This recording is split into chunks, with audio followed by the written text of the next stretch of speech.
चना, मटर, मसूर, जौ जब बुआई इसकी शुरू होती है उस समय जो है हमारा कृषि विकास केंद्र में भी उपलब्ध हो जाता है। राष्ट्रीय कृषि विकास योजना, इसके अतिरिक्त राष्ट्रीय कृषि विकास योजना के अंदर कुछ बहुत कम न्यून मात्रा में हमारे यहाँ सिंचाई टैंक और आपका जो छोटे कृषि उपकरण होते हैं वो भी दिए जाते हैं। दूसरा, नमसा योजना। नमसा योजना पूरे हवालबाग विकास खंड में केवल एक ही न्याय पंचायत सकनिया कोट में इस समय जो है चालू है। ये योजना जो है आपका वर्षा आधारित जहाँ पर क्षेत्र होता है उसमें भी लागू होता है। जहाँ पर बारिश के पानी पर ही पूरा कृषि हमारा निर्भर रहता है वहाँ पर इसको लागू करते हैं और एक साल में एक विकास खंड में सिर्फ एक ही गांव में जो है ये योजना तो वहाँ पर के जो कार्यक्रम रहते हैं उसमें बीज है, आपका पशुधन उत्पादन से संबंधित भी रहता है, दुग्ध उत्पादन से भी संबंधित रहता है, बाकी आपके जो भूमिस्खलन के कार्यक्रम हैं वो भी चलाए जाते हैं, वर्मी कंपोस्ट पीट हैं और बीज वितरण भी है, फलदार पौधों का वितरण, तो इस टाइप से जो है वो योजना चलाई जाती है। एससीपी योजना में हम गाँव का चयन करते हैं, उसमें किसी भी गांव में जो है 60% से अधिक जब अनुसूचित जाति वर्ग के लोग होंगे तो उस गांव का चयन किया। पिछले वर्षों में हमने पंचगांव है हमारा एक मैनी पंचगांव कहते हैं जिसको, उस पंचगांव का चयन किया था। इस समय एक गांव जो है आपका सुनौली, प्रधानमंत्री कृषि सिंचाई योजना, जरा इसका साउंड करके रखिए भाई। कृषि सिंचाई योजना, प्रधानमंत्री कृषि सिंचाई योजना के अंतर्गत आपके कहीं भी अगर पानी का स्रोत है 100-200 मीटर 400 मीटर की दूरी से अगर आप पाइप से पानी लाना चाहते हो, कहीं पर आपका टैंक बनाना चाह रहे हो, उसके नीचे कमांड एरिया होनी चाहिए, कम से कम 400-500 नाली जमीन सिंचित एरिया के लिए। और 35,000, 40,000, 30,000 लीटर के बड़े टैंक बनाए जाते हैं। उन टैंकों से सिंचाई की जाती है और वो जो है उसमें फसलों की सिंचाई या सब्जी की जो भी आप उत्पादन करना चाह रहे हो उसके लिए जो है एक बार यहाँ बनाए जाते हैं। जब फोटो खींच रहे ना छोटे इसी के अंतर्गत अगर आपके कोई गधेरा है, गधेरे से आपको पानी जो है लाना है। अब गधेरे पर यह है जब तक आप छोटा बांध नहीं बनाओगे तब तक वो पानी संभव नहीं है कि उसको कहीं इधर उधर को ले जाए, क्योंकि नीचे वो गधेरा है तो पानी तो नीचे को ही बहेगा। तो वहाँ पर जो है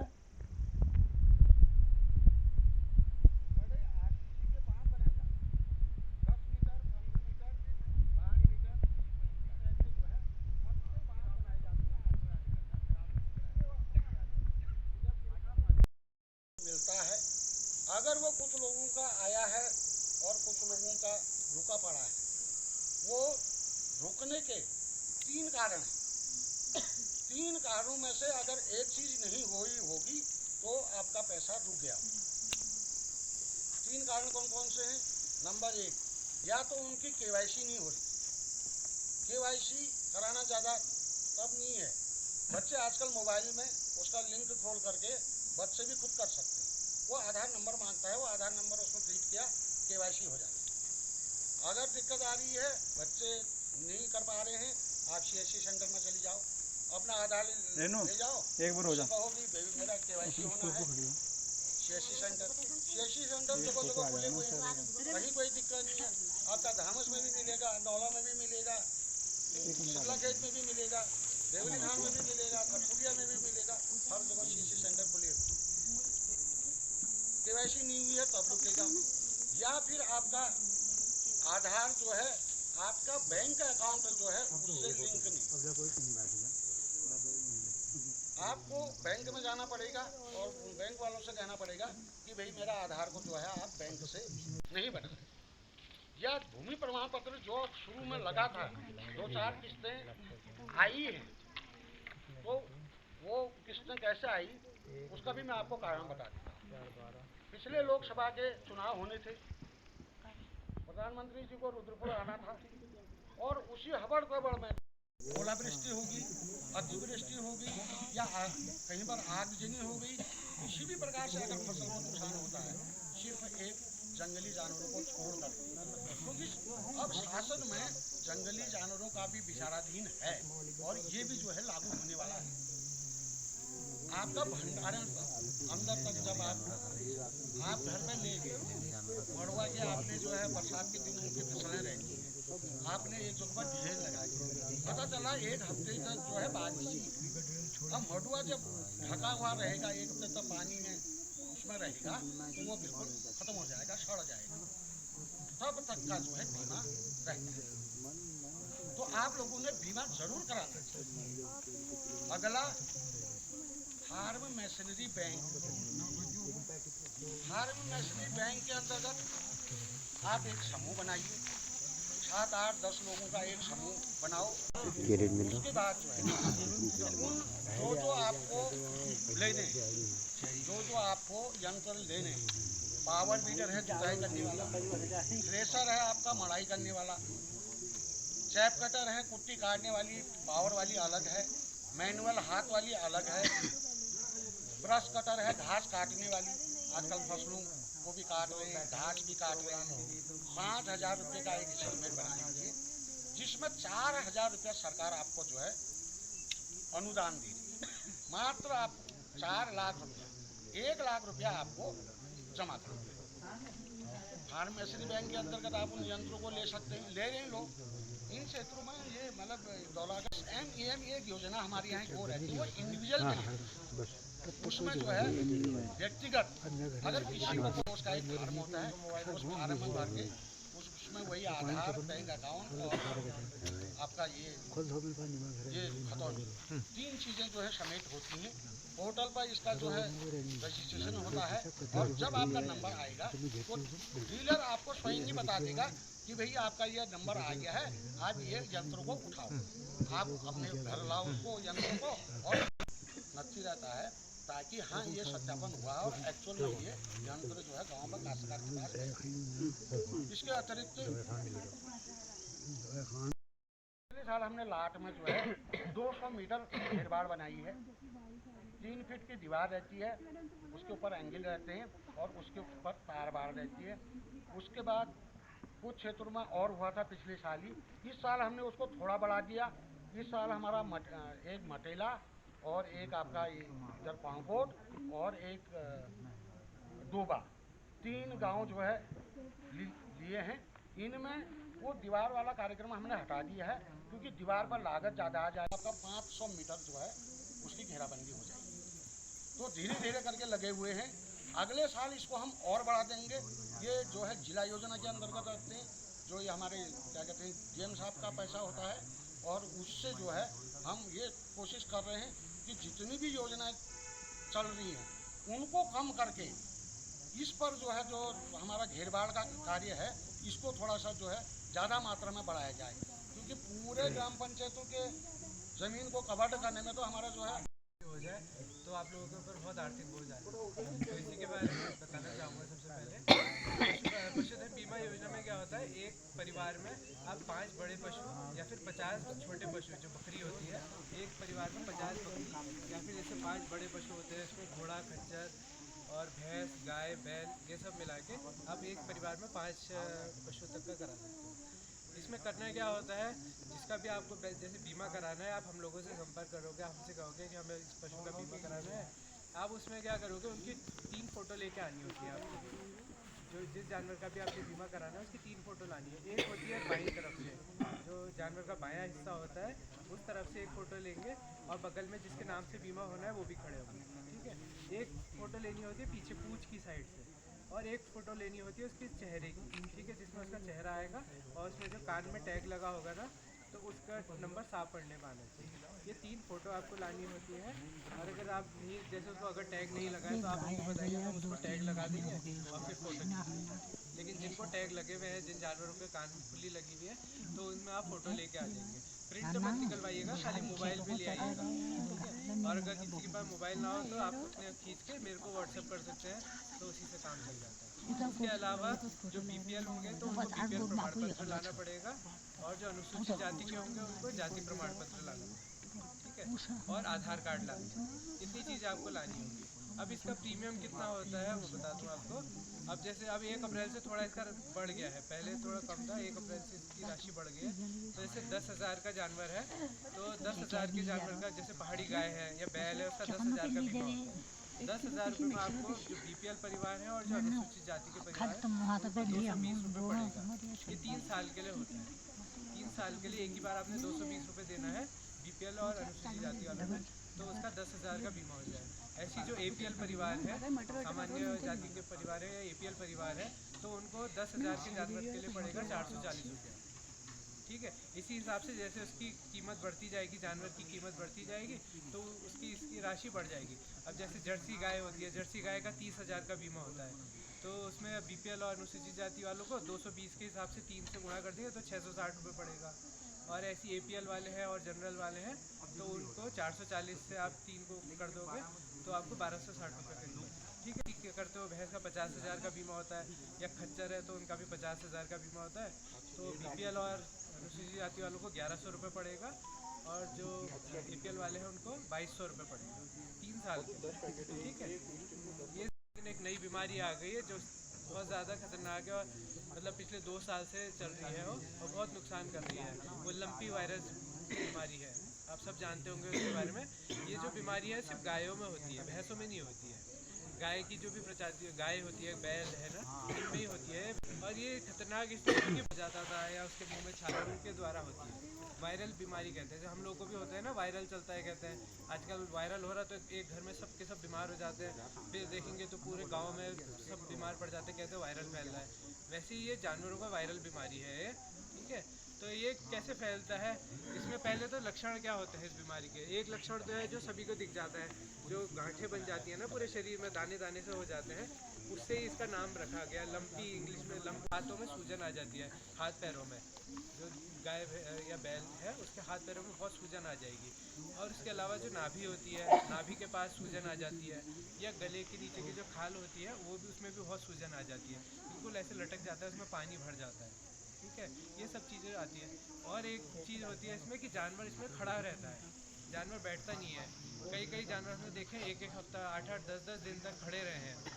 तो आप इसमें जैसे आपको लगे कि 1 आध दिन हो गया जानवर बैठ नहीं रहा है, तो आप समझ जाओ कि इसको वही बीमारी होगी। वो होता क्यों है, क्योंकि एक तो ये होता है जो बीमारी होती है ना फेफड़ों तक भी पहुंच जाती है। तो जब जानवर बैठता है तो उससे भी उसके फेफड़े दबते हैं, तो उस वजह से उसको दिक्कत आती है। या फिर जो उसके नीचे की जो नाभि के पास की जगह है ना, वहाँ पे जो सूजन आ रही होती है, या जो हाथ पैरों में सूजन आती है, उनसे भी उसको बैठने में तकलीफ होती है। वो बैठना तो चाहेगा, जैसी बैठने की कोशिश करेगा उसको दर्द होगा, तो फिर वो खड़ा ही रह जाता है। और जितनी देर तक खड़ा रहेगा उतना ही वो कमज़ोर होता जाएगा और बीमार पड़ जाएगा, ठीक है, ठीक है। तो जब गाय है, ऐसे अगर जर्सी गाय है तो उसको 4 गोली एक साथ खिला दो, 4 गोली सुबह, 4 गोली शाम। जो 500 mg या 650 mg की हम खाते हैं ना पैरासीटामोल, वो तो हमारे यहाँ भी होती है, आसपास किसी भी दुकान में मिल जाती है, तो आप वो खिला सकते हो। सुबह खिला दिया और शाम को भी 2-3 दिन तक लगातार खिला दिया, उससे आपको बहुत फ़र्क मिल जाएगा जानवर को। अगर उससे भी कोई फ़र्क नहीं पड़ रहा, आपको लग रहा है कि नहीं है, तो आप हमसे संपर्क करो, हम इंजेक्शन लगाएंगे, क्योंकि बुखार ज़्यादा होता है इसलिए बहुत हाई पावर की दवाई खिलानी पड़ती है उसमें, और इंजेक्शन भी लगाने पड़ते हैं। तो ये कर सकते हो। और इसमें ये फैलती बहुत जल्दी है, तो इसमें आपने क्या करना है, जैसे किसी जानवर को देखा तो उसको आपने जंगल जाने से पहले रोक देना है। यहाँ पे क्या होता है, सुबह खोल देते हैं जानवरों को ना, जैसे उसको जानवर को इंसान को काट लेता है तो उसको भी डेंगू हो जाता है, मलेरिया हो जाता है। उसी तरह से ये बीमारी भी होती है मच्छर मक्खी से। तो जैसी कोई बीमार है उसको अगर मच्छर ने या मक्खी ने या किसी और कीड़े ने काटा, और फिर वही कीड़ा दूसरे स्वस्थ जानवर को काट लेगा, तो जो खून खून के जरिए जाता है ना, जब मच्छर काटता है तो खून पीता है ना जानवर का, तो उसी खून में वो विषाणु उस मच्छर के अंदर आता है। फिर वही मच्छर जब दूसरे जानवर को काटेगा या मक्खी दूसरे को काटेगी तो उसके अंदर शरीर में वो विषाणु को छोड़ देगी, तो उसके अंदर भी बीमारी फैल जाए। तो जब भी दिखे कि ऐसा कोई जानवर बीमार हो रहा है तो उसके आसपास थोड़ा साफ सफाई रखिए, क्योंकि जितना ज़्यादा ये जो योजना है ये अनुसूचित जाति वालों के लिए होती है। और इसमें पहले तो क्या था, खाली अनुसूचित जाति का हो तो चल जाता। अब इसमें क्या है कि उनका नाम सैक डेटा में भी होना चाहिए। आप लोग के गांव में जो भी होते हैं ना, सैक डेटा एक लिस्ट 2011 में एक सर्वे हुआ था सैक के नाम से ना, SECC डेटा, सैक डेटा कहते हैं, उसमें नाम भी होना चाहिए आपका। किसी भी योजना में आप पात्र हैं या नहीं तो उसमें नाम होना आवश्यक है आपका। दिया जाता है, ये पहले तो अनुसूचित जाति के लिए होती थी, अब लेकिन ये सामान्य जाति वालों के लिए भी होती है। कुछ कुछ यूनिट मिलते हैं इसमें, तो इसमें भी वही होना चाहिए कि सामान्य जाति के जैसे भी हैं तो उनमें BPL भी होने चाहिए और सैक डेटा में भी नाम होना चाहिए। और अनुसूचित जाति का जो है तो उनमें भी यही होता है, अनुसूचित जाति के होने चाहिए, BPL में नाम होना चाहिए और सैक डेटा में भी नाम होना चाहिए। ये सारी चीज़ें अगर होंगी तो आपके क्षेत्र में जब खुली बैठक होती है तो उसमें आप अपना नाम चढ़वा सकते हैं, उसमें खुली बैठक के रजिस्टर। ये बकरी पालन से कोई अगर विधवा महिला है या कहते हैं अगर किसी को मतलब को अकेली है महिला तो उनके लिए है योजना। इसमें 5 बकरियाँ दी जाती हैं, 4 बकरी और 1 बकरा दिया जाता है इसमें। इसमें भी वही होगा, इसमें मतलब सामान्य और ये किसी में भी किसी को भी दे सकते हैं, सामान्य में भी होता है इसमें भी होता है। और इसमें वही होनी चाहिए विधवा महिला है या फिर कोई अगर मतलब अकेले रहती महिला तो उनके लिए होगी, ठीक है। जैसे वो बकरी पालन योजना थी उसमें तो आपको 7 एक नाली खेत हमको दे दीजिए, उस एक नाली का आधे 2 टुकड़े करेंगे हम। एक में तो आपका जो भी बोते रहे आज तक, जैसा भी गेहूँ डालेंगे अपनी मर्जी से डालेंगे। दूसरे में जो है हम जो प्रजाति देंगे आपको उसको उसमें लगवाएंगे और लाइन से बोएंगे। तो ये चीज़ें ऐसी हैं कि देख के समझ में आती है, कह के नहीं। तो इसीलिए प्रदर्शन लगाए जाते हैं किसान के खेतों में। अब जैसे मुर्गी की मैं बात करती हूँ, मुर्गी के भी हमने प्रदर्शन लगाए थे अभी सितंबर में, बरेली से लेके आई थी मैं। बरेली में एक पक्षी अनुसंधान केंद्र है, मुर्गियों की प्रजाति निकालते हैं। तो अभी मैं लेके आई थी, उसमें 3 प्रजातियाँ थी, एक देवेंद्रा था, एक श्यामा, एक निर्भीक। तो ये नरेंद्र सिंह जी खड़े हैं, एक हमने धामस में लगवाई थी, बगवाली पोखर हर जगह बांटते हैं। अगली बार से जो भी अच्छी रहेगी उसमें से उसी को दोबारा किसानों को वितरण किया। ऐसे ही धान के धान हमारे लिए इकट्ठा करके हमको मिलता है कि मेरे पास 20 बच्चे हैं, तो विभाग भी अपनी ओर से उनको लेके हमारे यहाँ आते हैं, प्रशिक्षण भी देना है। एक काम हम लोग और करते हैं कि जैसे जो हमारी सीजनल पौधे होते हैं, जैसे अभी इस समय हमारे यहाँ क्या सब्जी बोई जाती है, पत्ता गोभी, इस तरह की हैं, और उन पौधों को किसानों को बेचते भी हैं। उसको हम प्रदर्शन वाली बात की तो प्रदर्शन में तो हमने फ्री दे दिया, ठीक है। कुछ लोग अगर खरीदना भी चाहते हैं तो ये एक हाइब्रिड के होते हैं, ज़्यादा अच्छी नस्ल के हैं, तो वो 1-1 रुपये का एक पौधा होता है। इस समय हमारे यहाँ प्याज की नर्सरी भी लगी हुई है, ठीक है। अब आप कहोगे प्याज बहुत लेट हो गया, बाहर में तो हमारे यहाँ अक्टूबर नवंबर में वो देते हैं प्याज, खेती करते हैं, लगा भी दिया। तो होता क्या है कि जो अक्टूबर नवंबर का प्याज होता है, ये प्याज ठंड की वजह से बढ़ता नहीं है, वो खाली खेत में एक तरह से तुमने लगा दिया और सो जाएगा।